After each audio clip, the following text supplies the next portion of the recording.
അതെ, വാങ്ങിക്കാനുള്ള സാധനങ്ങളുടെ ലിസ്റ്റ് എഴുതി. ആ പറ. 50 കിലോ അരി.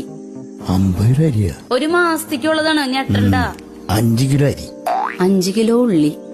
വേറെ 500 ഗ്രാം ഉള്ളി. നിങ്ങൾ ഇങ്ങനെ കുറച്ച് എഴുതി കഴിഞ്ഞാൽ ഇടയ്ക്കിടയ്ക്ക് പോയി വാങ്ങിക്കേണ്ട വരും. അത് സാരില്ല, ഞാൻ വാങ്ങിക്കോളാട്ടാ. വാങ്ങിച്ചോ. ബാക്കിയുള്ള എന്റെ 10 വയസ്സില്ല, അതിന്റെ ഇടയിലാണ്. അതെ, പോവാണോ? ആ പറഞ്ഞില്ല. അത് ഞാൻ ഗൾഫിലേക്കൊന്നല്ല പോണേ. അതെനിക്കറിയാം. ഒന്ന് മുഖത്തേക്ക് നോക്കി പോക്കൂടെ?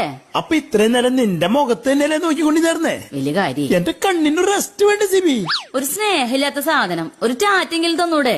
ടാറ്റ ഞാനെന്താ LKG ക്ലാസ്സിൽ പോണ കുട്ടിയാ? മമ്മി ടാറ്റ പോട്ടെ എന്ന് പറയാനായിട്ട്. നിങ്ങളെ അപ്പുറത്ത് വാടകയ്ക്ക് താമസിക്കുന്ന ആൾക്കാരെ കണ്ടു പഠിക്ക്. അയാളെ എപ്പ പുറത്തേക്ക് പോയാലും അയാളുടെ ഭാര്യക്ക് ടാറ്റയും ഫ്ലൈങ് കിസ് ഒക്കെ കൊടുത്തിട്ടാ പോണേ. നിങ്ങൾക്കും അതുപോലെയൊക്കെ ചെയ്താലെന്താ? എന്തൊക്കെ ആലോചിക്കണം.